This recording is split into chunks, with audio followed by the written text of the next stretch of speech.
Bonsoir à tous, bienvenue dans cette édition à la une de l'actualité. Le président de l'Assemblée nationale, Adama Bictogo, dans la région du Bafing, une présence pour parler de paix et de cohésion nationale, mais aussi pour visiter des chantiers de développement de la ville de Touba. Et cette visite lui aura permis d'apprécier l'évolution des travaux. Nous reviendrons sur ce sujet dans ce journal. L'actualité politique en Côte d'Ivoire est marquée par les élections sénatoriales. Elles se tiennent ce samedi 16 septembre 2023. 32 circonscriptions sont concernées, 9 430 électeurs devront départager les candidats. Le ministre Vagondo Diomandé appelle à un scrutin apaisé. Hors de chez nous, en Libye, l'ONU lance un appel de fonds pour aider 250 000 sinistrés, des victimes de la tempête Daniel, une tempête qui aura occasionné la mort d'au moins 3 800 personnes. Merci d'être avec nous. Elles sont 34, ces personnalités distinguées par la grande chancellerie de l'Ordre national pour leur contribution au développement du pays. Parmi elles, des membres du gouvernement et des ministres-gouverneurs et des autorités militaires. Ces récipiendaires n'ont d'ailleurs pas manqué l'occasion d'exprimer leur reconnaissance au président de la République, Alassane Ouattara, lors de la cérémonie de distinction tenue ce jeudi dans la commune de Cocody. Moussa Konaté. Le mérite reconnu par l'État ivoirien, des membres du gouvernement, des ministres-gouverneurs, des autorités militaires et autres personnalités décorées par la grande chancellerie de l'ordre national. Pour certains, cette distinction est le couronnement des tâches bien accomplies. C'est avec beaucoup de fierté et beaucoup de joie que nous recevons cette distinction, signe de la reconnaissance du travail que nous faisons aux côtés du chef de l'État. Mais c'est à lui d'abord que nous dédions cette médaille, parce que c'est lui qui nous a fait confiance, qui nous a donné l'opportunité de servir notre nation. C'est une médaille que nous dédions à tous les Ivoiriens, qui nous encourage à mieux faire, à donner le meilleur de nous-mêmes chaque jour quand nous sommes au travail. Donc le meilleur de soi, la détermination, le courage et puis toujours penser à son pays. Nous ne pouvons que dire merci à tous nos collaborateurs parce que si nous réussissons bien dans notre ministère, c'est grâce à eux tous. Donc je leur dédie cette médaille pour dire que c'est la reconnaissance du chef de l'État à l'ensemble de l'action que nous menons. C'est vraiment des sentiments de reconnaissance à son Excellence M. Alassane Ouattara, président de la République, qui nous élève aujourd'hui au grade de commandeur de l'Ordre national de Côte d'Ivoire. Je crois que c'est aussi le travail que nous avons fait avec de nombreux partenaires, de nombreux collaborateurs que je remercie à travers cette distinction. Pour d'autres, c'est une exhortation à redoubler les efforts dans l'exécution des missions. Je peux dire que non seulement cette décoration sera portée avec fierté, mais elle sera pour moi un motif d'élévation supérieure avec beaucoup plus d'engagement dans ce qui est fait.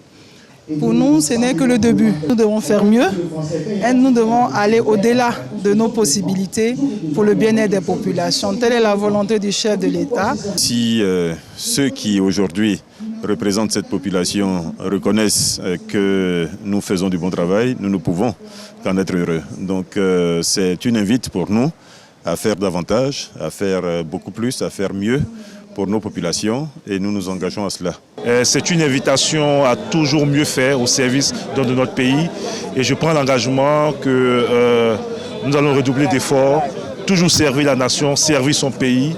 La Côte d'Ivoire honore donc ses valeureux fils et filles qui contribuent à son rayonnement. Ces personnalités reçoivent les encouragements de la grande chancelière Henriette Dagri-Diabaté. Je vous encourage à toujours rester ces personnes qui font preuve dans l'excellence d'un profond attachement à la réussite de notre nation. Maintenez vos engagements au plus haut degré de vos capacités pour que la Côte d'Ivoire poursuive son ascension au profit de ses populations et de son rayonnement. Au total, ce sont 34 personnalités distinguées, au nombre desquelles 27 commandeurs de l'Ordre national, 4 officiers et 3 chevaliers. Des honneurs bien mérités. Rendons-nous à présent dans le Bafing à Touba, chef-lieu de région, où séjourne le président de l'Assemblée nationale. Adama Bictogo a profité de sa présence dans cette ville pour visiter des chantiers de développement effectués grâce à la contribution du ministre du Budget et du portefeuille de l'État, par ailleurs cadre de la région. Mamadou Kossi. Des ouvriers en pleine activité pour la pose de la première couche du bitume. Nous sommes sur le tronçon Touba-Waninou, long de 22 km qui bénéficie aujourd'hui des travaux de bitumage. Des travaux évalués à plus de 65% selon les responsables en charge du projet. Nous avons commencé les travaux, cela fait maintenant 1 an. Et comme vous pouvez constater, nous avons commencé les travaux de bitumage depuis hier. Ça se passe très bien, nous sommes déjà à 65% d'avancement des travaux.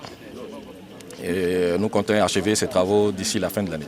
En plus de ce projet, la ville de Touba bénéficie de travaux de reconstruction complète du lycée moderne Abdoulaye Fadiga avec une 50aine de salles de classe et un internat de jeunes filles. Des infrastructures pour accompagner le développement de la région du Bafing. Les travaux avancent très bien, mais au-delà de cela, c'est l'opportunité qu'on donne à des enfants de la région de pouvoir aller à l'école dans un cadre agréable. C'est une route qui était attendue depuis 50 ans et il a fallu l'aide du président Alassane Ouattara pour que le Bafing puisse avoir donc, ces travaux routiers.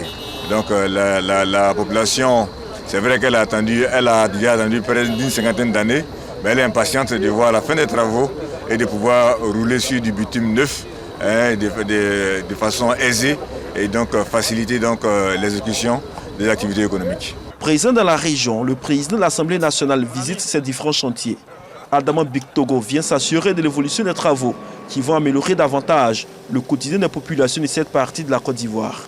Nous sommes très heureux aujourd'hui d'être sur cette belle route à venir et dire que, à l'image donc du développement au plan national, de la dynamique engagée par le président Alassane Ouattara, le Bafing, Touba vient donc de s'inscrire dans cette dynamique et ce, grâce au ministre Moussa Sanogo, et je voudrais en tout cas l'en féliciter. Outre la visite des chantiers, le président de l'Assemblée nationale échange avec les populations des villages de Kamasela et de Ganoué. Occasion saisie pour inviter les fils et filles du Bafing à l'union autour des projets de développement. Ce qui nous unit, ce sont les réalisations, c'est le bonheur des populations du Bafing. Et je crois que tous les cadres doivent donc s'élever au-dessus de leurs égaux pour mettre en avant l'intérêt des populations. Et c'est ce qui est en train d'être fait. Et c'est pour cela que je félicite le ministre Moussa Sanogo qui transcende de ces différents clivages pour rester au service des populations du Bafing. Et c'est ce que nous devons tous faire. Et c'est pour ça que j'en appelle à la cohésion, à la fraternité. Parce que ce qui est plus fort, c'est la fraternité. Et je voudrais appeler tous mes frères à se réunir autour de l'essentiel. L'essentiel, c'est le développement du Bafing. Les travaux de bitumage de la route Touba-Waninou, lancés le 6 juin 2020, prennent en compte également l'axe Waninou-Mandougou, village situé sur la nationale A8, soit un total de 49 km pour un coût total de 22 milliards de francs CFA. Des travaux qui vont désenclaver l'ensemble des villages du département de Waninou.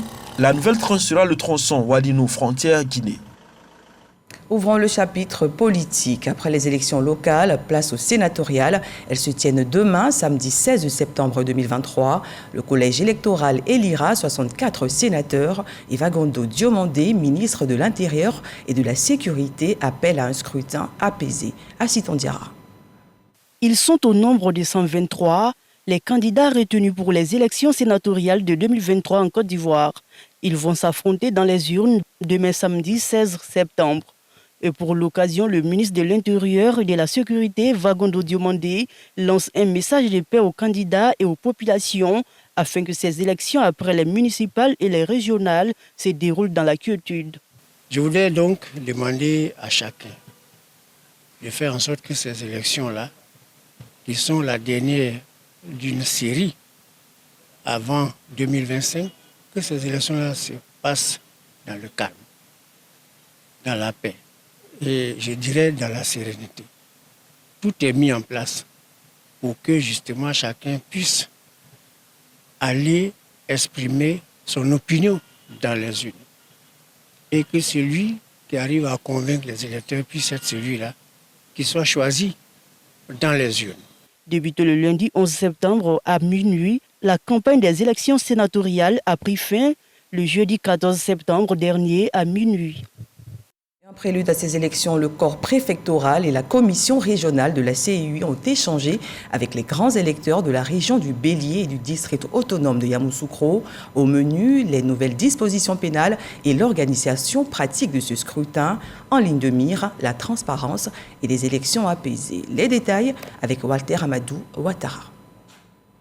À Yamoussoukro, l'élection des sénateurs aura lieu au lycée Mami Adjoua. 99 grands électeurs sont attendus dans 2 bureaux de vote dédiés à Ateguakro et à Yamoussoukro. Ces informations sont partagées ici par le superviseur de la CEI pour les régions du Bélier et du district autonome de Yamoussoukro. Dr Doumbia Soumaïla a à ses côtés le corps préfectoral. Il s'engage pour une élection transparente et souhaite un scrutin apaisé. Parce que le perdant, il a toujours trouvé un bouc émissaire, il y a toujours l'autre qui a fraudé. Nous souhaitons que ce qui s'est passé pour les élections municipales, nous souhaitons avoir la même chose, sinon même mieux, en termes d'élections apaisées. Surtout de rassurer quant à la transparence de ces élections et quant à notre positionnement équidistant vis-à-vis de tous les candidats. Il y a des dispositions pénales. Il était bon que les différents candidats et électeurs soient informés de ces dispositions pénales. L'article 213, corruption des électeurs, prévoit une détention de 3 mois à 1 an et une amende double de la valeur des choses promises ou reçues. En ce qui concerne les violences électorales, l'article 212 stipule que quiconque enlève des urnes contenant des suffrages non encore dépouillés est passible d'une détention d'1 à 5 ans avec une amende de 200 000 francs à 5 millions de francs CFA. Des messages bien appréhendés par les participants. On nous a rappelé les règles qu'on doit respecter le samedi prochain, à savoir être à l'heure dans les urnes. On nous a rappelé aussi la composition du collège électoral et comme le code électoral a été retouché, alors on nous a rappelé les nouvelles dispositions. On est tous frères, donc il n'y a aucun problème. Puisqu'il n'y a pas d'animosité, on n'a pas de rancune envers les uns et les autres. Lors des élections municipales, il y a eu de l'apaisement. On va continuer sur cet élan au sénatorial et donc je pense que tout va bien se passer. Rosa Sandra, 402 électeurs sont attendus dans 8 bureaux de vote à Daloa et dans la Maraoué, 285 électeurs attendus dans 6 bureaux de vote à Boisflé. Le superviseur de la CEI de cette zone nous parle des étapes du dépouillement. Les dépouillements se font dans les bureaux de vote en présence des représentants de chaque candidat. Et puis, une fois le décompte terminé, il y a la rédaction des procès-verbaux. Et le procès-verbal, une fois rédigé par les membres des bureaux de vote, les procès-verbaux sont conditionnés dans des enveloppes bien spécifiques et ensuite remis aussi à chaque représentant de candidat. Les résultats sont lus, bureau de vote par bureau de vote, et la saisie est faite automatiquement pour faire les agrégations de chaque résultat pour être proclamé solennellement par la commission centrale. Prévu pour le samedi 16 septembre 2023, l'élection des sénateurs débute à 8 h pour s'achever à 17 h sur l'ensemble du territoire national. Nous vous proposons à présent les chiffres clés de ces sénatoriales avec Sidonie Davila. 64 postes de sénateurs sont à pourvoir lors de l'élection du samedi 16 septembre prochain. Ils sont répartis dans 30 régions et les 2 districts autonomes d'Abidjan et de Yamoussoukro, ce qui équivaut à un total de 32 circonscriptions électorales, à l'exception de la région du Guémon. En Côte d'Ivoire, l'élection des sénateurs suscite un vif intérêt avec 222 candidats qui se sont portés volontaires pour briguer un siège au Sénat. Pour élire leurs futurs sénateurs, ce sont 9 430 électeurs qui seront appelés à se rendre aux urnes. 140 électeurs non élus, inclus dans le collège électoral, pourront également voter en raison de leur statut d'électeur, bien vrai qu'ils ne soient ni conseillers municipaux ni conseillers régionaux. Le collège électoral est composé de grands électeurs que sont les conseillers municipaux et régionaux répartis sur l'ensemble des 32 circonscriptions électorales concernées. Pour faciliter le processus électoral, 32 lieux de vote ont été désignés à travers le pays. Également, pour pouvoir voter en toute commodité, la commission électorale indépendante a prévu dans chaque lieu de vote des bureaux de vote dédiés aux conseillers municipaux, 199 au total, et 30 bureaux spécialement dédiés aux conseillers régionaux. L'élection sénatoriale du 16 septembre prochain en Côte d'Ivoire promet d'être un moment clé dans la vie politique du pays, avec un grand nombre de candidats, une diversité de bureaux de vote et un nombre aussi élevé d'électeurs. Rendez-vous est donc le 16 septembre prochain pour découvrir les résultats de cette élection pour la formation du futur Sénat. Les élections dans un climat social apaisé, le vœu de tous. Les hommes de Dieu sont en action. Les responsables et membres du Conseil supérieur des Madjilistes en Côte d'Ivoire ont organisé récemment une séance de prière et de bénédiction pour ces sénatoriales. Le compte rendu de Assi Tandiara et Pargasso Reconné de Madangui. Après le bon déroulement des élections régionales et municipales, le Conseil supérieur des Madjilistes en Côte d'Ivoire, CMC, a initié une séance de prière pour exprimer sa gratitude à Dieu, mais surtout inviter les populations et les candidats aux élections sénatoriales à adopter un comportement responsable pour un scrutin apaisé le samedi 16 septembre prochain. On ne veut pas des palabres après les élections. Et nous prions encore parce que bientôt les sénateurs vont aller voter. Que ça soit la même chose, pas de division chez nous en Côte d'Ivoire. Nous voulons la paix. Quand tu regardes la réalité de la Côte d'Ivoire et le sous-région, tu sais qu'on a un bon président, un homme de paix, un homme de courage. Nous avons fait lecture intégrale du Coran. Les fidèles présents à ce grand rendez-vous de prière et de bénédiction se sont réjouis de l'initiative. C'est des initiatives à encourager parce que notre pays a besoin de paix. Et sans paix, il ne peut pas avoir de stabilité. Et nous-mêmes, c'est à la paix que nous aspirons pour pouvoir mettre en œuvre les différents projets que nous avons. À l'issue de la cérémonie, les guides religieux venus des différentes villes du pays ont exhorté les fidèles à promouvoir et à privilégier la solidarité, la tolérance et le vivre ensemble. Professeur Wota Bouna Ouattara est désormais le secrétaire exécutif du Conseil de l'Entente. Il succède ainsi à Marcela Montano à la tête de l'institution depuis janvier 2022. Une passation de charge a eu lieu pour sa prise de fonction ce vendredi 15 septembre au sein de l'organisation en présence de notre reporter Angela Diallo. Marcela Montano, secrétaire exécutif du Conseil de l'Entente, passe la main à son successeur. Il a été remplacé à la tête de l'institution ouest-africaine, poste qu'il occupait depuis janvier 2022. Une décision qui a été prise à la suite d'une réunion extraordinaire des ministres de l'institution sous-régionale. Il s'agit d'un moment important pour notre organisation, un moment qui témoigne de la continuité et du renouvellement de nos actions. Je souhaite la bienvenue au nouveau secrétaire exécutif. Nous sommes convaincus que sous sa direction, l'organisation accélérera la réalisation de ces projets intégrateurs. À son tour, Marcela Montano félicite son successeur pour sa nomination. Je suis particulièrement heureux de la nomination du professeur Wota Bouna Ouattara. Parce qu'il connaît bien la maison. Il est membre du comité des experts une dizaine d'années, c'était 20 ans, et c'est l'homme qu'il faut à la place qu'il faut. Et je sais qu'il pourra relever les défis auxquels le Conseil de l'Entente est confronté et faire en sorte que le Conseil de l'Entente soit hissé au niveau qu'il mérite. Wota Bouna Ouattara prend ainsi fonction à la tête de l'institution. Il entend suivre la voie de ses prédécesseurs et réaliser les objectifs qui lui sont assignés.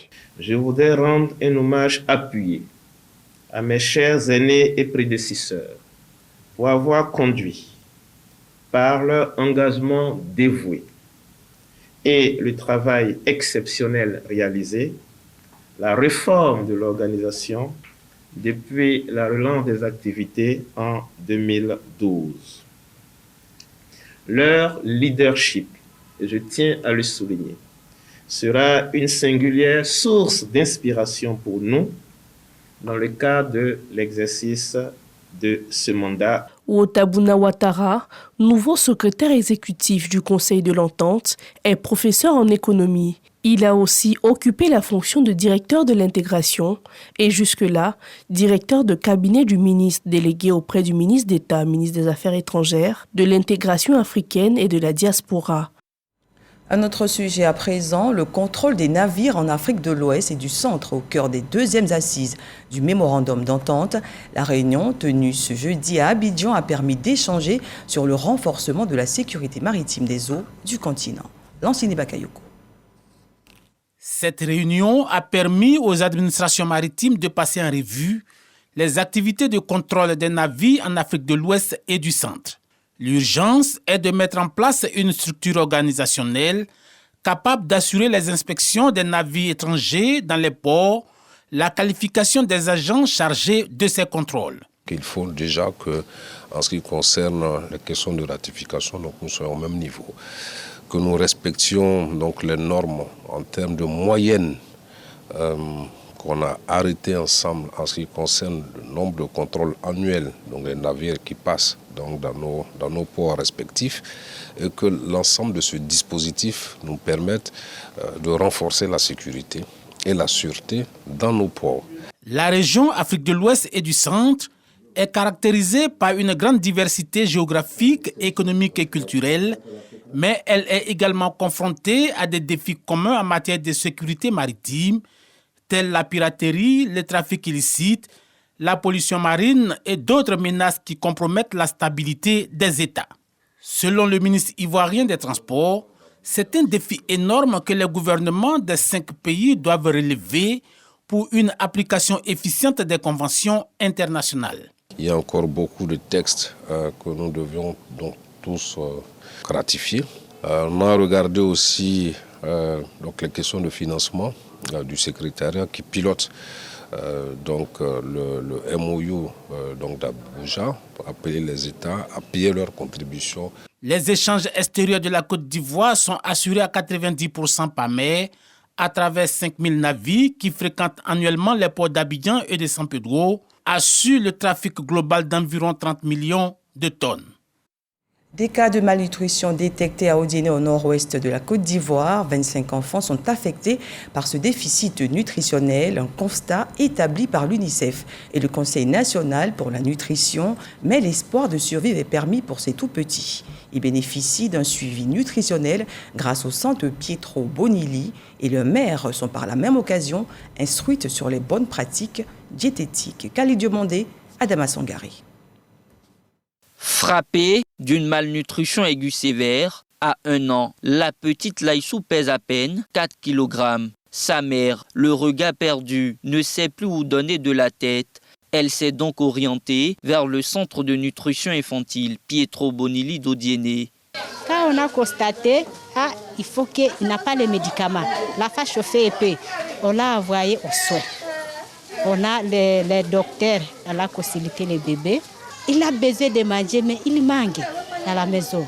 24 enfants comme Laïsou souffrent de la malnutrition, mais sont heureusement pris en charge par les équipes du centre Pietro Bonilli. Quand on reçoit des enfants en situation de malnutrition, on échange avec la maman déjà pour voir un peu l'origine de la maladie.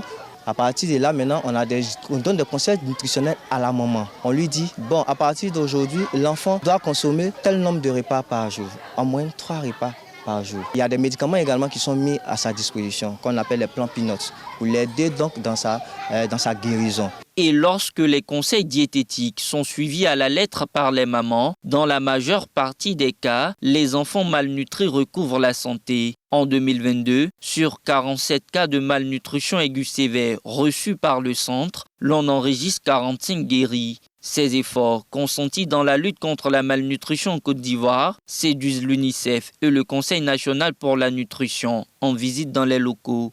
C'est une visite où il y a eu beaucoup d'émotions puisque nous avons pu voir effectivement des enfants qui sont en train de sortir de la malnutrition. Les activités du centre nous donnent beaucoup d'espoir. Rien de mieux que le sourire d'un enfant, surtout lorsqu'il a eu à souffrir de malnutrition. Ce centre regorge de professionnels. D'abord, ils font le dépistage dans les services médico-techniques tels que le laboratoire, il y a un laboratoire, il y a une pharmacie.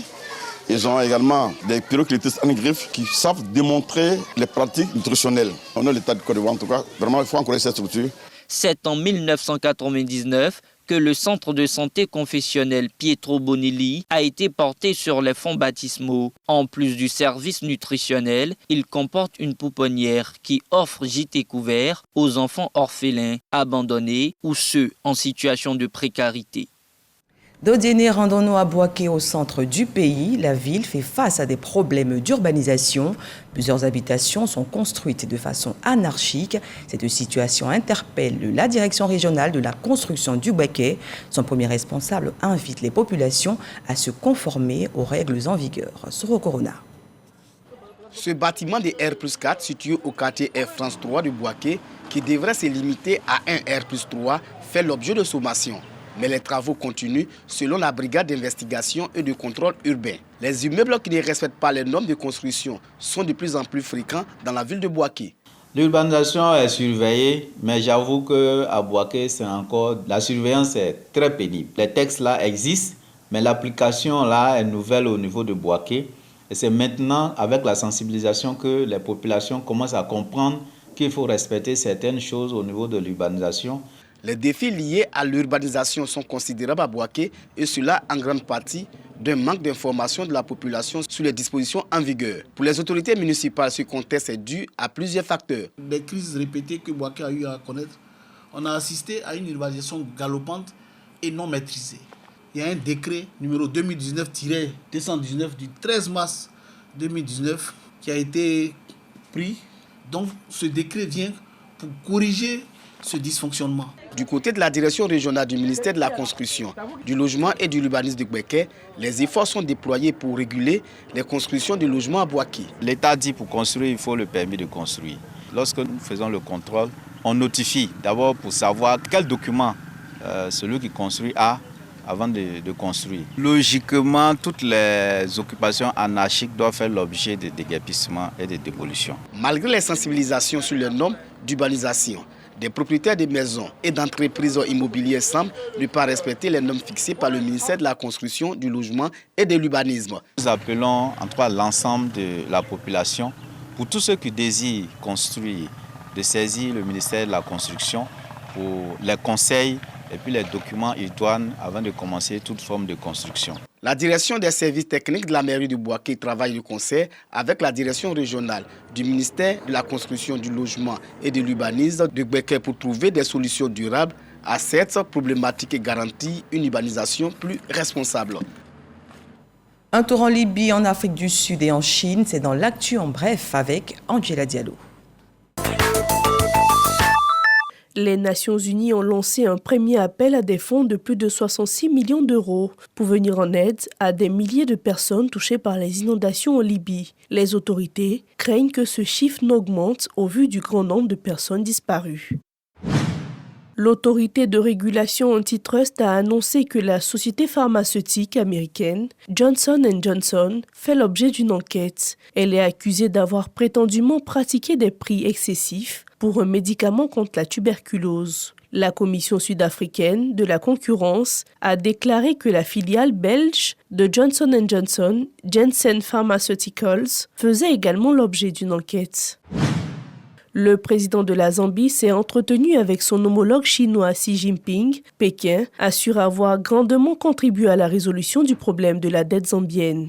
À cette rencontre, le président zambien a salué les réalisations de la Chine en matière de développement. Fin de ce journal, merci de nous avoir suivis. Je vous retrouve à 6h30 avec le même plaisir.